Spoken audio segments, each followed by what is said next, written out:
Okay, this is the anchor for the 100-meter line. We've got this little thing coming down here. I don't know, access rope, I guess. But we have the black span set there is taking the load of everything, coming up to looks like a single whoopee sling. And then the blue span set is going to be the slightly looser backup here. So this has got a little bit of tension, but this has got pretty much everything, it seems. Single whoopee has the tension for the whole line.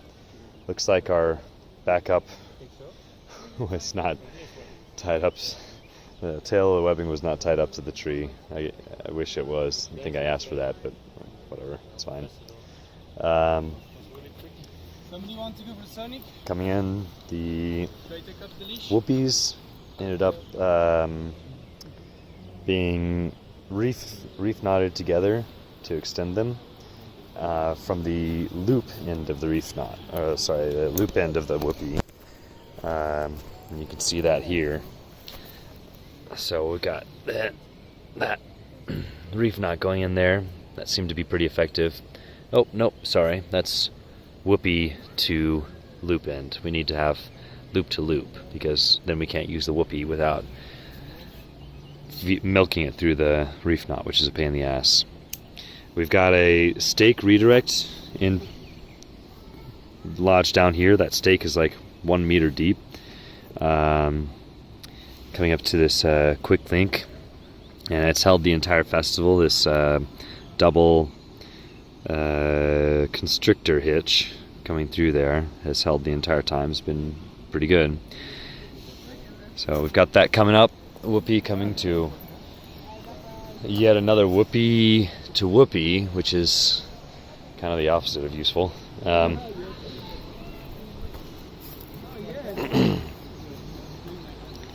That comes up to our hang point. Our hang point seems to have worked pretty nicely for this one. Really good for tie-ins. Well, let's pull this back here and try to make sure this ring doesn't get away on us.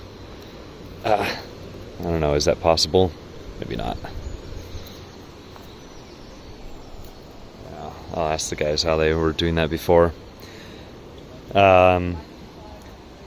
So that's for the main line. Let's see, we have the single strand taking the load for both shackles, and we have this backup whoopee, it looks like, coming to the ropes, which are quite stretchy. Don't know why we didn't go whoopies all the way on this one. Yeah, I think I'd prefer to go just whoopies all the way, keep it consistent, and tie off just a single tail all the way back to the tree. I mean, that's less complicated. We didn't have enough tail of the mainline webbing to make it all the way back to our tie-off point on the tree. The feet of the hang frame were buried a little bit. Not a ton, but they seem to be pretty stable. The hang frame, I'm pushing pretty well on it. You can see the foot will move a little bit, but I really don't see any amount of surfing or anything that anybody can possibly do in the craziest of situations to become anywhere close to pulling that foot up. Now on the 60-meter line that was coming out from here going all the way across, we did have that potential. It was pretty small potential, but we had that line de-rigged because it was just too sketchy. It's not a cool line. Let's see, we got the soft release here, and it appears we have, say, is that a 9? What is that? Unfinished 9, maybe? It's hard to say. That's coming off the backup shackle, so we have the mainline shackle and the backup.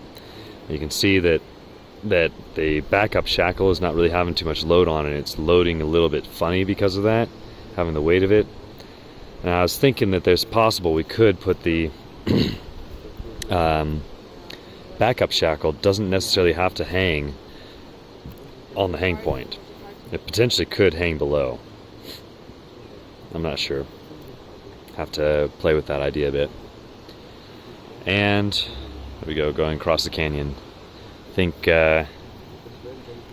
really well. I think this all works really well, like shaking the hell out of this, and it's a really stable point. Left and right, there's no lateral movement in this, unlike the other hang frames, the hinged hang frames.